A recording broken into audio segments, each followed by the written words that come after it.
SSSG untuk Alpha Midi secara 9 month 2023 ada di 3,02%, dan kalau untuk third quarter 2023 ada di 3, itu net margin, maaf salah lihat. SSSG-nya untuk 9 month 2023 untuk Alpha Midi ada di 6,14%, dan untuk quarterly SSSG Alpha Midi ada di 3,99%. Nah, kalau dibandingin dengan kuartal sebelumnya untuk Alpha Midi, SSSG-nya lebih lambat karena kalau secara historically seasonality Alpha Midi itu lumayan tinggi di second quarter karena adanya lebaran. Jadi konsumsi masyarakat lumayan tinggi di kuartal tersebut. Kalau yang kita ekspektasikan sih di fourth quarter nanti SSSG-nya bisa pick up, baik itu untuk MIDI maupun untuk MAPI. Oh, oke. MIDI, MAPI, apa termasuk SS juga nggak sih? Kan dia banyak pernak-pernik kayak kebutuhan untuk holiday ya, orang untuk pesta akhir tahun, untuk Natalan, mungkin itu juga ya terkena. Ya, setuju sekali Ji. Tapi kalau aku bandingkan dari kompilasi SSSG Ace Hardware secara historical, sales per month mereka memang paling tinggi ada di bulan Desember, dengan SSSG pre-pandemic mereka yang di tahun 2018 di bulan Desember itu di 19%. Jadi yang aku asumsikan sih tahun ini ASUS same store sales growth-nya bisa mencapai 5% untuk full year tahun 2023. Terakhir di bulan September SSSG ASUS ada di 10,9%. Oke. Menarik. Oh ya, nih ada yang nanya, tapi kayaknya kamu nggak cover deh, but I don't know, mungkin you know something about Aisa. Ada yang nanya Aisa, ada pernah lihat nggak? I don't think so juga kayaknya, sekarang kayak terlalu kecil ya. Iya, Aisa ini soalnya dulu pernah jadi darlingnya retail gitu loh, waktu dulu sampai ada beberapa masalah, kemudian ganti ownership, ya habis itu udah jarang sekali di cover ya. Oke. Terus dia ada pertanyaan mengenai berapa sih persen penjualan Mayora dan ke China, dan di China kan ekonominya sedang lemah, apakah salesnya masih oke? Oke, sebenarnya aku pernah bikin data, aku pernah cari data dari penjualan discretionary untuk Chinese consumers secara year on year dan secara year to date. Consumption confidence mereka untuk discretionary itu tetap robust meskipun keadaan ekonomi mereka turun. Ini jatuhnya seperti lipstick effect tahun 2008 secara internasional. Mungkin teman-teman tahu tentang lipstick effect. Tahun 2008 itu kan krisis ekonomi secara global karena economic bubble-nya meletus. Namun ada lipstick effect di mana konsumsi untuk barang consumer discretionary justru mengalami kenaikan. Nah, itu kelihatan di L'Oreal, kalau secara domestik itu untuk belum ada sih, tapi untuk beberapa brand-brand yang melakukan pembelanjaan consumer discretionary. Jadi asumsinya meskipun mereka nggak bisa melakukan belanja untuk barang-barang seperti traveling atau melakukan belanja barang-barang yang mid upper, mereka tetap akan mempertahankan bagian essential pleasures quote unquote, yaitu untuk Chinese New Year. Mereka tetap akan merayakan itu karena itu merupakan bagian daripada culture mereka. Nggak mungkin mereka akan berhenti, misalnya kalau di Indonesia nggak mungkin mereka akan berhenti merayakan Lebaran because pendapatan akan turun. Mungkin mereka akan down trading, tapi tetap dalam kategori tersebut. Dan Mayora sendiri di sana udah termasuk yang mid low, jadi kayaknya untuk down trading lebih ke bawah lagi nggak mungkin. Dan tadi pertanyaannya kontribusi pendapatan untuk Asia dari Mayora, terakhir yang aku lihat ada di sekitar 40% to total revenue. Oke. 5%. Dan 40% to total revenue dari first quarter sampai third quarter, dan di fourth quarter dia bisa naik sampai 50% to total revenue. Oke, menarik sih. Terus apakah ada peluang atau bargain pada emiten-emiten seperti Ralph Era pada perhelatan Pilpres nanti? Bagaimana insight untuk dua emiten ini? Oke. Kalau untuk emiten Ralph, yang aku lihat berdasarkan beberapa ground check yang aku lakukan selama beberapa bulan adalah mereka udah melakukan penyusutan dari area penjualan mereka. Bahkan salah satu toko yang menurut aku cukup besar di daerah Jakarta Barat, itu mereka udah susutkan dari yang tadinya 3 lantai hanya jadi 1 lantai, dan itu pun tidak full seluruh lantainya. Ini mengindikasikan bahwa mereka melakukan efisiensi pada OPEX mereka untuk retain margins mereka. Jadi kalau misalnya mereka mau melakukan promosi, itu akan menggerus lagi margins mereka. Jadi kayaknya itu unlikely. Misalnya mereka mau melakukan advertising and promotional spending lagi seperti tahun-tahun sebelumnya, itu pasti tidak dalam level yang sama seperti masa pre-COVID. Itu yang pertama. Dan kedua, kalau aku lihat dari segi inventory mereka, aku pernah melakukan perbandingan dari beberapa pakaian yang ada di dalam toko itu bisa ditemukan di e-commerce, Shopee dan Lazada, dalam brand yang sama, harga yang mirip, dan ya kalau kita aplikasikan promo-promo yang udah ada di e-commerce tersebut, ya jatuhnya sama, bahkan bisa lebih murah. Jadi appeal masyarakat ya cenderung pindah ke sana. Mungkin untuk beberapa masyarakat yang tetap mau melakukan spending offline, tentunya ada. Cuman tidak dalam level yang sama seperti tahun-tahun sebelumnya, karena spending pattern daripada masyarakat udah mulai migrasi dari yang sebelumnya offline menjadi ya online prone. Nah, ini juga kelihatan dari yang tadinya masyarakat melakukan belanja pakaian lebaran di Tanah Abang, mereka mulai migrasi lagi ke online. Dan bahkan ada yang melakukan perpindahan pembelanjaan mereka bukan di situ tetapi di outlet-outlet lain. Iya, benar sih. Apalagi kita punya e-commerce itu punya kebijakan setiap angka kembar itu suka promo gitu loh, 11-11 gitu kan. Itu promo ongkir, cashback, ada juga yang kasih free gift. Itu memang gimmick-gimmick yang sangat menarik ya. Jadi memang biarpun TikTok Shop ini bilang ditutup, tapi masih ada e-commerce lain yang memberikan promo-promo itu, dan memang enak sih sambil rebahan, terus kita tinggal mencet masukin ke keranjang, nanti pas angka kembar itu baru di check out gitu loh. Itu mungkin itu menjadi perubahan behavior orang juga ya. Oke, sangat menarik nih. Oke, ini ada yang nanya, Mayora main Indofood untuk hold atau swing trade, tapi ini mungkin lebih ke technical ya. Nanti kita kayaknya ada beberapa technical, tapi aku nggak inget ada include ini nggak sih, kayaknya nggak deh. Mayora untuk hold atau swing pendek lebih mana yang potensial? Mungkin ini lebih ke technical ya, nanti aja ya. Untuk retail, daerah mana yang penyumbang spending terbesar Kak? Karena ini berpengaruh juga ke lokasi retail outlet, SS, MAPI, dan MIDI. Nah, dia nanya nih, kan katanya mungkin negara daerah apakah di Jawa atau di mana, atau di yang kayak spendingnya itu paling gede, tahu nggak kira-kira? Kalau untuk Alfamidi mereka nggak breakdown spending per daerah, Alfamart juga nggak. Tapi kalau untuk ASUS terakhir, kalau aku lihat dari sales per month mereka, yang paling tinggi justru di ex Java. Jadi itu di ex Java. Penjualan paling besarnya di ex Java terakhir di 16,3% secara year on year.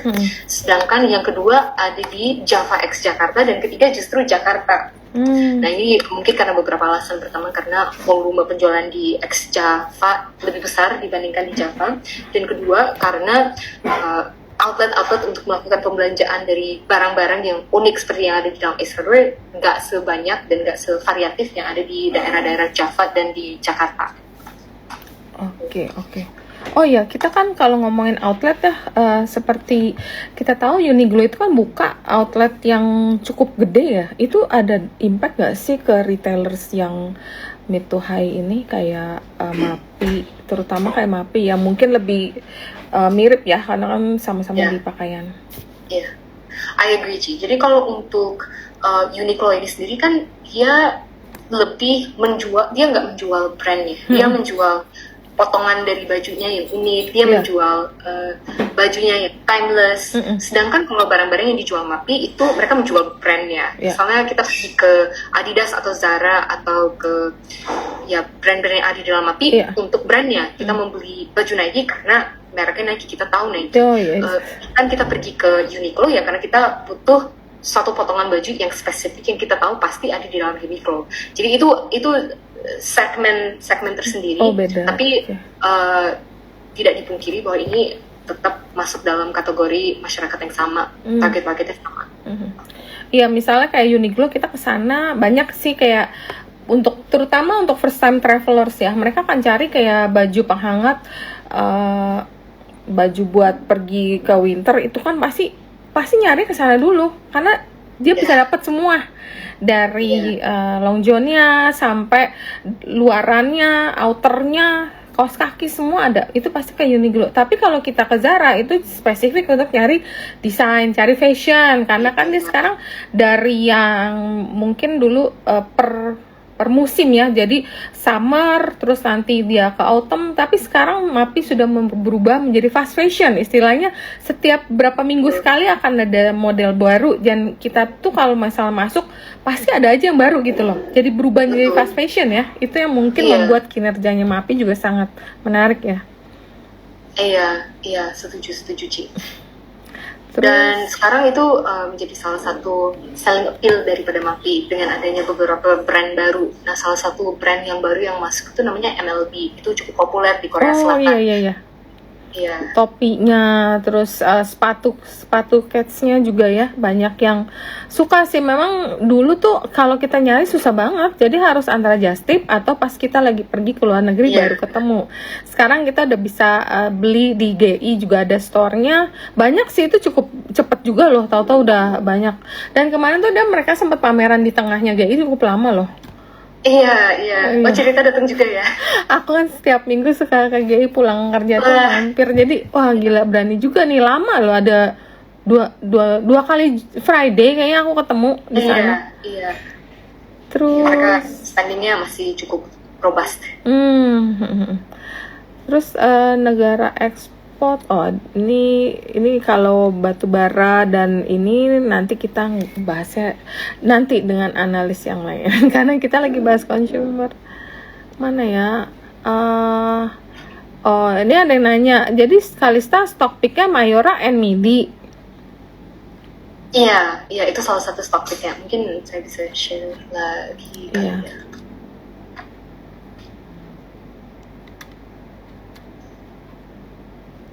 Terus ini ada juga sambil nunggu kamu share, MAPI sama MAPA bagus mana? AMRT dan MIDI bagus mana? Jadi ya memang itu kadang menjadi kegalauan daripada investor ya. Kadang terutama investor retail lah. Ini beli MAPI apa MAPA? Kita beli MAPI yang naik MAPA, kita beli AMRT yang lari MIDI. Nah mungkin sebenarnya sih beda-beda sih. Oke.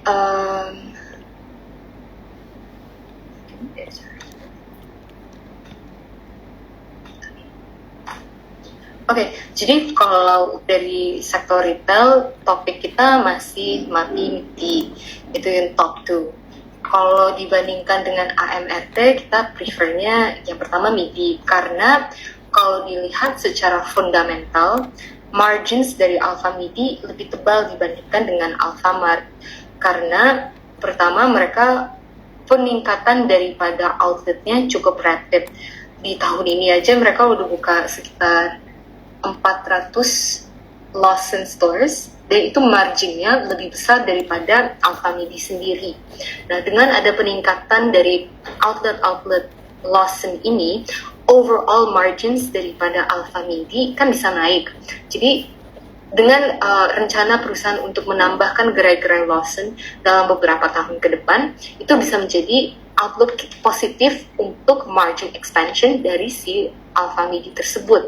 Nah, dengan adanya peningkatan dari Lawson yang ada di dalam Alpha MIDI, itu kan juga meningkatkan penjualan daripada existing store. Jadi SSSG upside mereka tuh juga ada sebenarnya secara year on year. Asumsi kita untuk Alpha MIDI SSSG-nya tahun ini ada di sekitar 5%.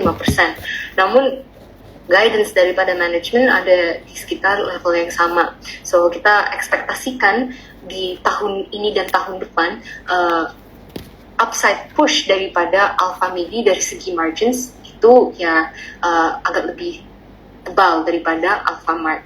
Nah, untuk Alfamart sendiri, meskipun dia mengkonsolidasikan Alfamidi, tetapi impact daripada kenaikan marginsnya itu tidak dirasakan langsung oleh Alfamart, harus pass through Alfamidi dulu. Jadi impact agregat daripada kenaikan margins itu nggak langsung. Nah, kalau untuk MAPI versus MAPA, kita sebenarnya sejujurnya di Bisnis Sekuritas cover MAPI, karena MAPI sendiri udah fully consolidate MAPA. Jadi seandainya ada increase pada OPEX, itu akan dimakan oleh beberapa oleh company parentnya langsung. Jadi untuk expansionnya itu ditanggung oleh company-nya langsung. Gitu. Oh, berarti kamu nggak cover MAPA ya? MAPI aja ya? Iya sih, betul. Kita covernya MAPI aja. Jadi kalau misalnya dipilih AMRT atau MIDI, Kalista lebih prefer MIDI untuk saat ini karena emang ada peningkatan store dari Lawson ya. Lawson sih lumayan ya, sekarang udah 400 ya? Iya, udah 400. Oh, lumayan loh. Waktu awal-awal itu kayaknya cuma 100-an deh. 100, ya kan? iya. Iya, lumayan. Jadi kalau store-nya bertambah, otomatis marginnya juga akan ada kenaikan sih. Setuju sih, ini menarik sih. Sedangkan Alfa mungkin secara valuasi juga udah lebih premium dibanding MIDI ya. Jadi mungkin ada perbedaan juga di sana. Kalau kita bisa lihat kayak PI-nya aja bisa hampir setengahnya daripada AMRT. Jadi in terms of valuasi juga MIDI ini lebih menarik sih. Kalau MAPI ya karena yang MAPA-nya dia nggak cover, jadi agak susah untuk memilih. Tapi topiknya Kalista ada di MAPI, dan aku saat ini karena MAPI-nya terkoreksi lumayan banyak, menurut aku MAPI-nya sangat menarik untuk entry level karena biasa 16-an. Terakhir tuh main di sekitar 19 hampir 2000 ya. Oh, ini koreksi gara-gara apa? Aku jadi lupa nih result ya. Sebenarnya resultnya inline sih, bahkan above our expectations untuk 9 month. Oke. Mungkin lagi ada yang take profit di saham ini jadi terkoreksi, dan dia udah stabilize nih sekitar 16-an nih, udah harganya udah mulai stabil sih. Jadi menurut aku untuk saat ini MAPI itu harga yang cukup menarik, apalagi targetnya Kalista ini di 2.500 untuk 1 tahun target. SSG itu apa? SSG itu same store sales growth ya, jadi pertumbuhan toko yang sama ya kan Kalista? Ya betul sih, betul. Oke, terus ya ampun, ini ada minta lagi Kalista live lagi minggu depan bareng. Nanti bosan denger itu terus. Nanti kalau ada update pasti kita ajak Kalista. Memang Kalista ini seru banget, jadi semangat, kita nggak jadi terus ada yang komen gini, ini kalau marketnya buka dia udah di-enter katanya. Indofood gimana? Kalau Fed-nya hawkish tapi obligasinya kan in US dollar, konsolidasi ke ICBP-nya bakal tergerus gak labanya? Terus sales mereka lewat Pine Hill di Afrika growth-nya oke nggak? Indofood kira-kira gimana view-nya? Oke, jadi sebenarnya beberapa waktu lalu aku juga pernah bikin analisis sensitivity, cuman nggak masuk ke sini juga ya.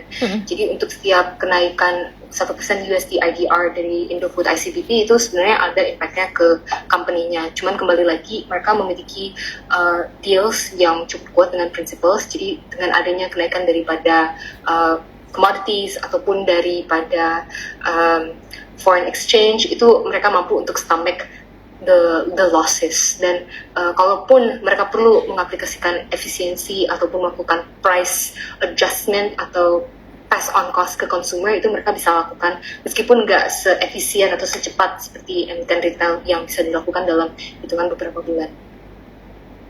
Oh, oke, menarik. Terus ini ada lagi nanya lagi balik ke Era. Untuk emiten Era, kegiatan ekspansi dan pembukaan toko yang cukup masif kan berakibat dari penurunan laba di Q3 2023. Menurut pandangan Kalista, apa ke depan pembukaan outlet yang masif akan berpengaruh ke performance baik upline dan bottom line? Oke, sejujurnya kalau aku lihat pasti akan ada kanibalisasi dari toko-toko Era Jaya, Karena pertama mereka lokasinya bersebelahan, nggak bersebelahan sih. Mereka jarak antara satu era jaya dengan era jaya itu nggak terlalu jauh, dan variasi daripada produknya juga sebenarnya ya itu aja ya HP. Kita tahu kan pasti development daripada produknya ya tergantung daripada si prinsipalnya. Tapi intinya yang pertama yang aku pahami dari yang disampaikan oleh manajemen adalah mereka mau melakukan ekspansi demi meningkatkan brand awareness, dan yang kedua untuk menjadi physical touch point daripada konsumen yang ada di area tersebut. Tentu mereka melakukan analisis densitas penduduk dari suatu daerah sebelum melakukan pembukaan, tetapi di saat yang bersamaan kita bisa lihat bahwa di OPEX mereka akhirnya tergerus dan marginsnya mengalami penurunan. So, satu-satunya upside yang aku bisa lihat dari era jaya dengan adanya pembukaan toko yang cukup agresif ini, yaitu dengan harapan bahwa prinsipal melakukan produksi daripada HP-HP yang lebih murah. Dan kedua, sentimen positif lain bagi era jaya ini adalah dengan adanya perilisan HP-HP yang harganya lebih tinggi dan lebih premium terbaru. Misalnya